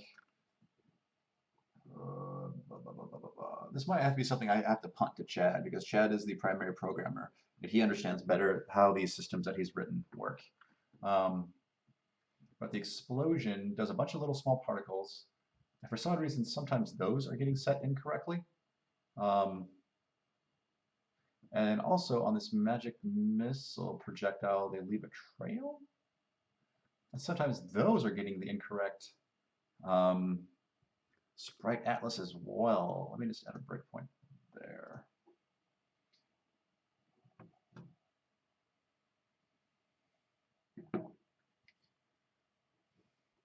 Really weird. Let me also see if I can make this do something like that. I don't care about Gradle projects. Let's debug this. I'm trying to get so I can have them both side by side so I can see what's going on. There we go.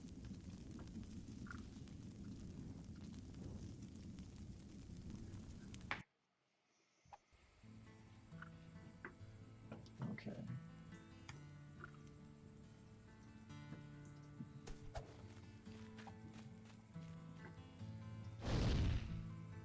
Okay, so this should be for the trail timer.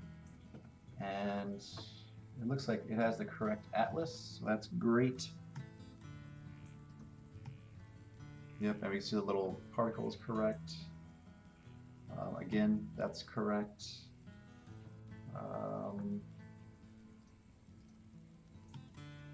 That is the correct sprite atlas there. Still good, still good.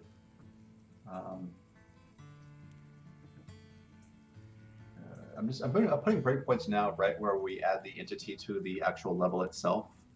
Um, let me see. Okay, so let's just continue.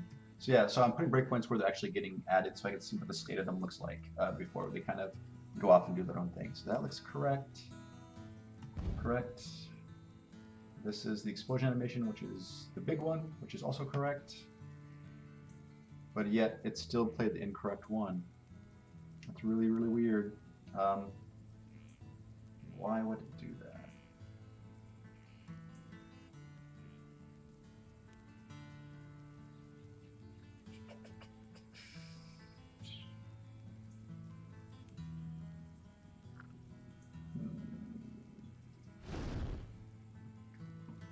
So again, these look okay.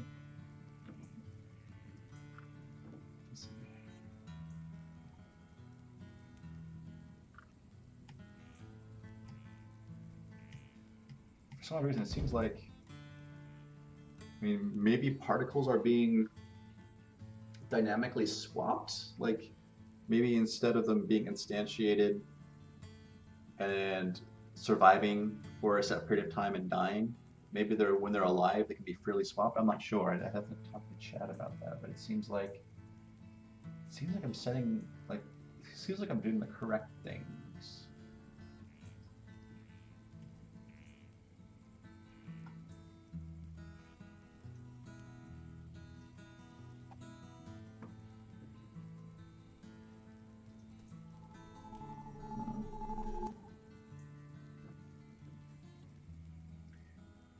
And this is for explode, which I'm not sure what's exploding.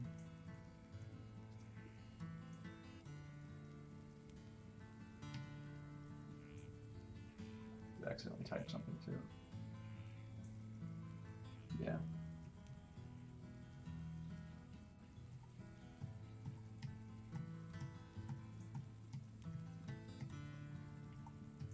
So maybe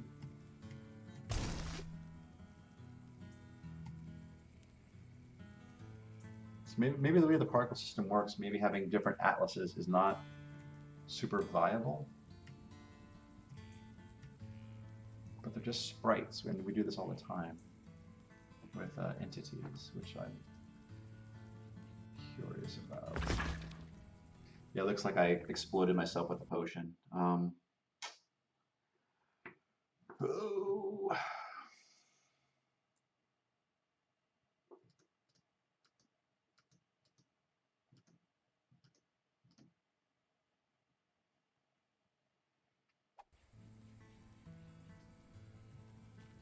Try to think of some strategies that helps me figure out what's going on.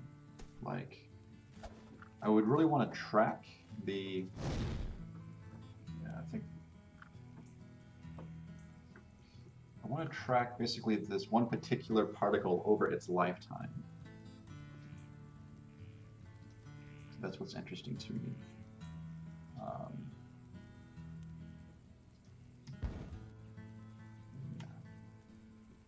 So even that instance right there, it's not correct.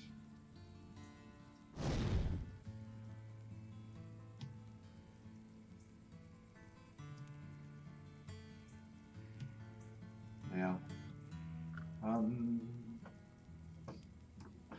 Try to think of a good way to differentiate these things from each other. Actually, might be able to do something strange like scale equals, and then here I can make the scale a unique number. Scale is a, I think it should be the other way around, so 0.5. So maybe I can only break on entities that have a scale of 0.5. So let me see, explosion sets its scale, adds the particle. So the particle,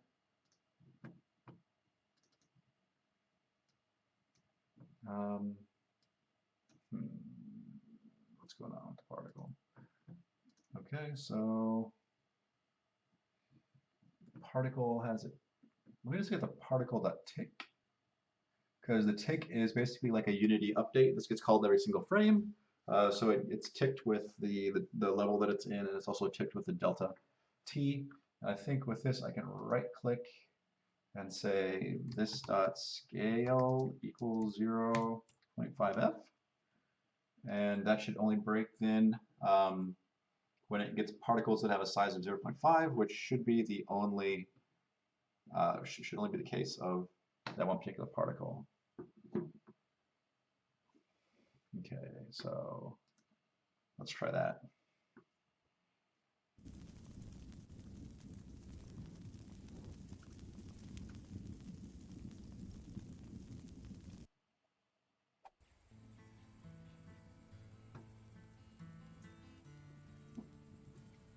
So interesting. So is there something it has?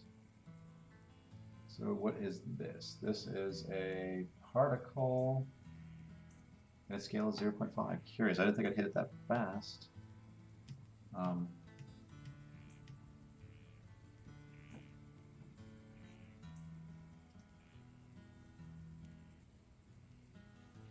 Weird. Huh. Start scale and scale.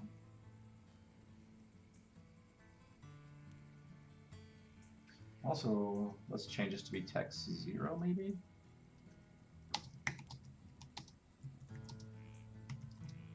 Maybe some other things are half scale that I don't realize are. Apparently they are, because I'm hitting breakpoints like crazy. Let's do that, grab that.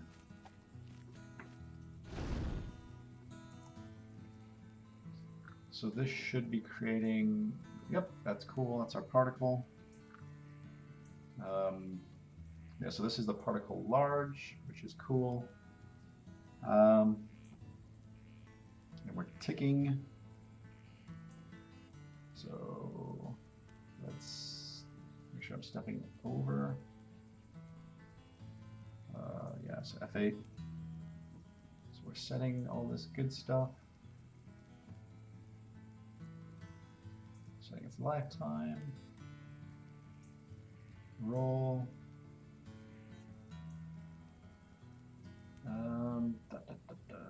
So that seems to be okay. Okay, so if animation is not null and animation playing is true, so we're going to animate. So yeah, let's check out what's going on in our animation. Our owner is a particle, and it's so new watch owner dot sprite atlas. That's the correct particle still.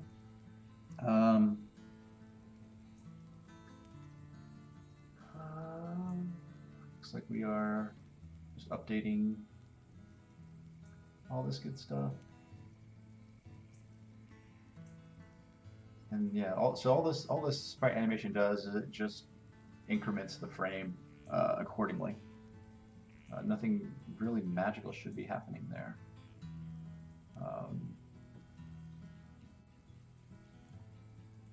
Okay, so we're taking it again.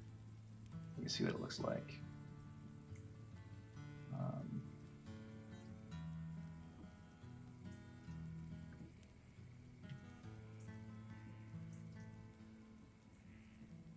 Strange. The particle should get more than 2 ticks, I would imagine.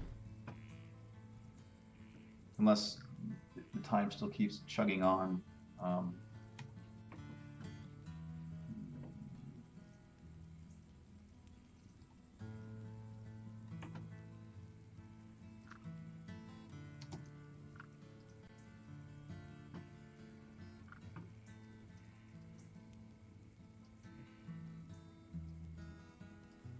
Let me manually resize this. Sometimes that Windows key left right doesn't seem to work on this app too greatly. I'm not sure why. Okay.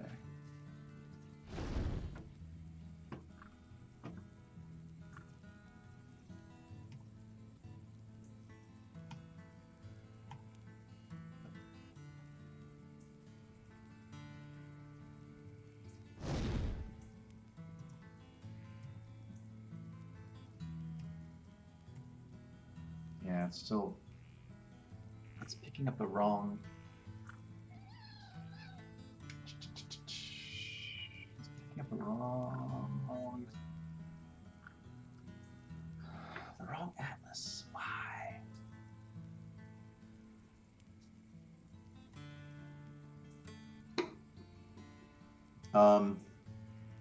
Sorry, man. This has been an interesting stream because I've mostly been trying to figure out all this stuff. Made some progress in some areas, and not as much progress as I'd like in others. And you know, like uh, coding in front of people is certainly different than like by myself.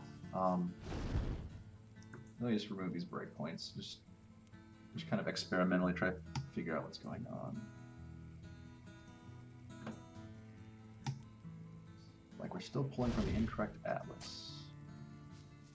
Also, I can do something like, let me just go to my items, and for the sake of debugging, let's just give myself 600 shots.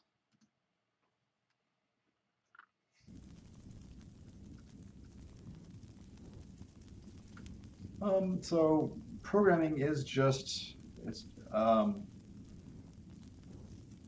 a combination of both practice and like continual self-education.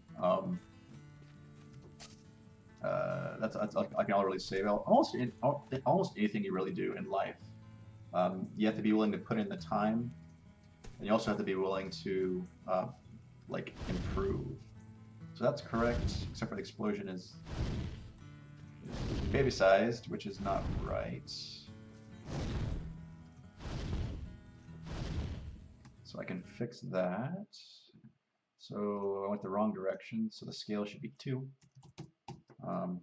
Because it is a 64 by 64 pixel sized image, so I guess that's the way the math wants to work.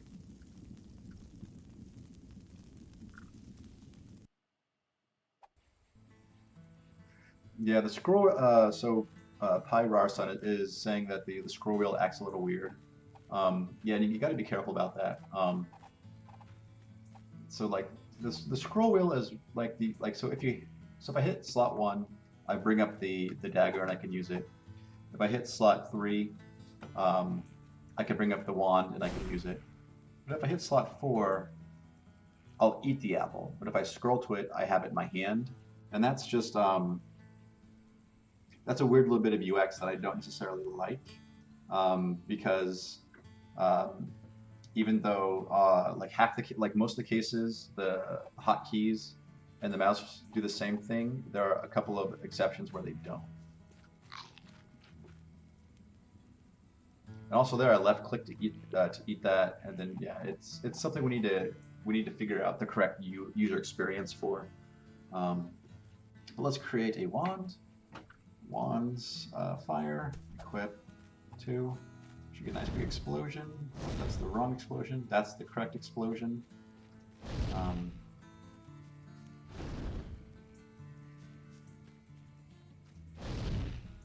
That's incorrect.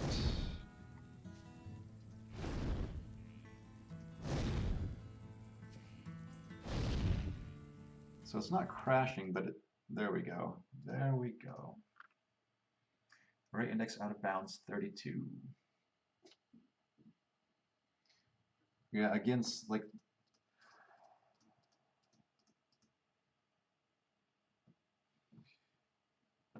yeah. For some odd reason, just with particles and the way the pooling works, setting a sprite atlas is not working great.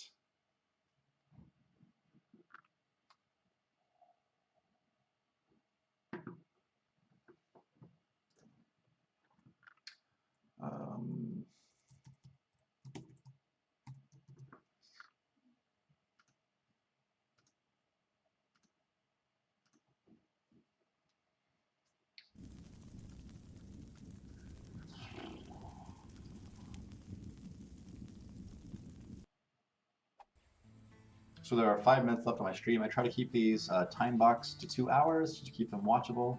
And because I do have, family stuff to do. This is the weekend, so I get to spend time with my family. We also get a little bit of time to work, which is cool. Um,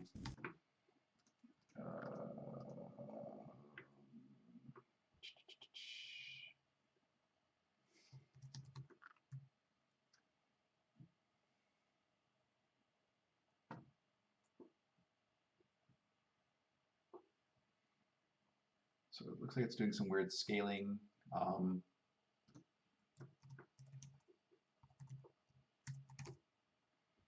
That just might just be from the fact how the scales work. Scale is working. Do all entities have a explosion? P dot in scale. This dot in scale. I guess for the sake of animation, also make the P dot in scale equals scale.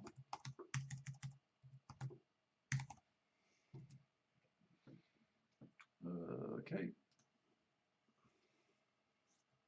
So Pyroarson says, okay, why not scroll over to the potion and click it? So scrolling over to the potion and clicking it should do what? Should it consume it or should it throw it?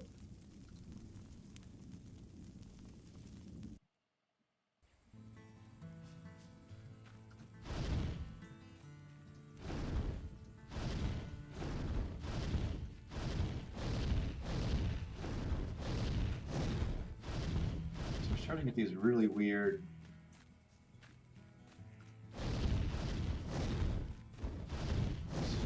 strange issue. A lot of times it works correctly, but not all the time. Not all the time. So chat, if you're watching, yeah, we can chat about this, try to figure out what's going on. So I guess somewhere we're assuming that the sprite Alice does not change.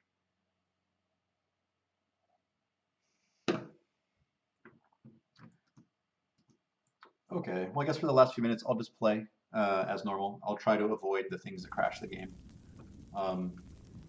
And folks can ask questions, make comments, etc. And I'll just play for a few minutes on the way out.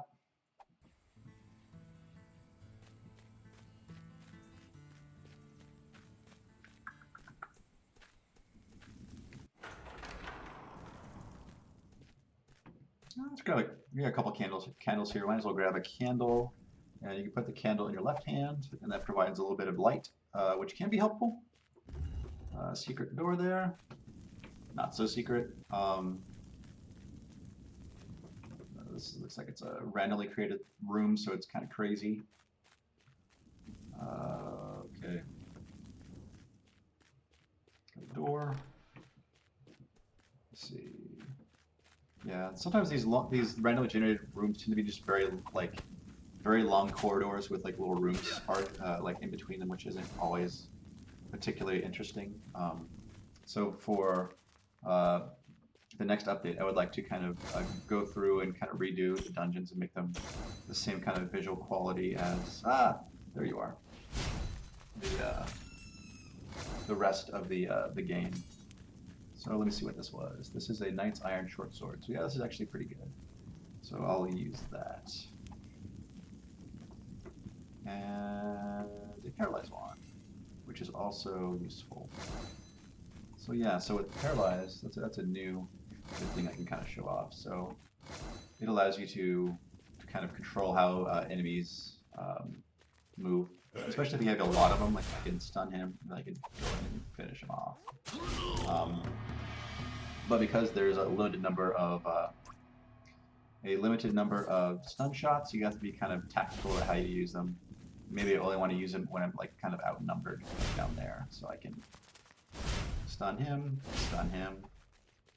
take care of the mage because he's the big problem. Stun him. The thing is, I only have 2 more shots left before I'm out. I grabbed a short bow, so let me throw that up there. Yeah, show off some of the new archery stuff because that's cool. And, you know, I guess the thing about archery is being able to recover your arrows. That's new. Arrows used to When they were stuck into enemies, they'd be gone forever, or they would bounce crazily off walls. That has all been shored up. It should feel good. Um, as always, I'm curious to see what you folks think about it. Try to get it to your hands soon. Um, but so some people are of the mind that we should update like almost every week. But I'm kind of more of the mindset where I want to update like when we have substantial content and I know that it's in a good state.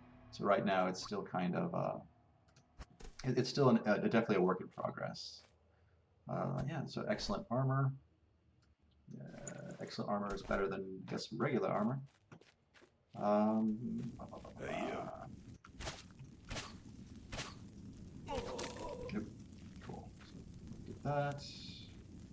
Got the arrow. Okay, I think they do the same amount of damage, so let's keep on trucking. M for map. So I need to go backtrack a little ways. So let's go this way. I'm gonna need to go right here, it looks like. Is that a better one? Ooh, Demon's Shortbow of Storm. Oh, it does lightning damage. I want lightning damage, I suppose. Also, it should, like... Nope, where'd it go? Yeah. So it has a little dynamic light attached to it, too, so it's useful for lighting up areas. Has a little particle effect on it, which I think looks cool.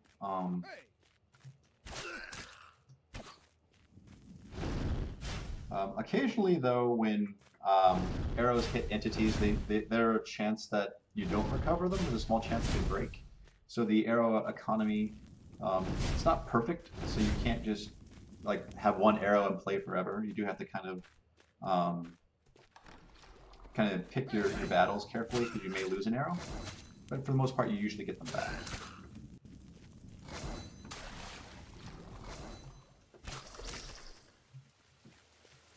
So I think I'm down to 3 arrows now.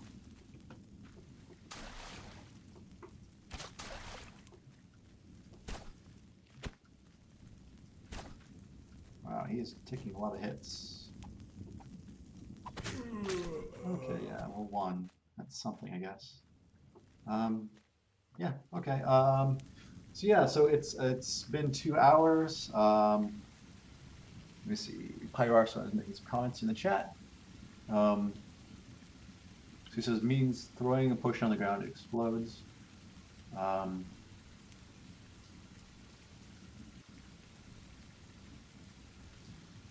So Pyroarson says he doesn't mean rude, but he thinks on different pages.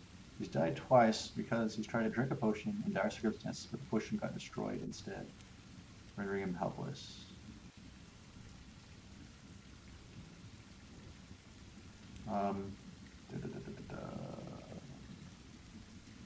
So and also Tesla Coil is commenting that maybe the chance to break is lessened by dexterity.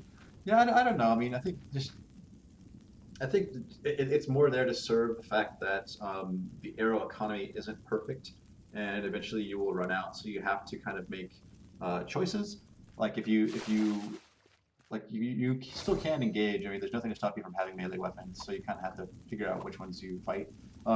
I think for this upcoming update, I will have a dedicated feedback thread for this update in the Steam forums. So, and I'll try to get a little bit more directed feedback from folks when they actually start playing it to see how they feel.